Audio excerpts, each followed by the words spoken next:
Всем привет! Если кого-то достает мерзкий свист от вентилятора печки, не торопитесь грешить на вентилятор.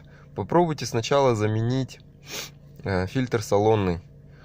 У меня первым индикатором того, что пора менять салонный фильтр, является именно свист вентилятора печки. Вот буквально сейчас, даже не то что поменял, а просто взял, вытряхнул его хорошенечко, потому что сейчас не до этого ехать, там фильтр этот покупать.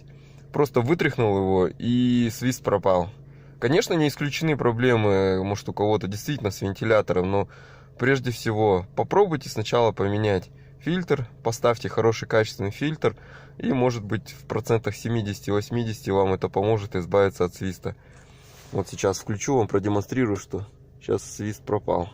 Никакого свиста нет.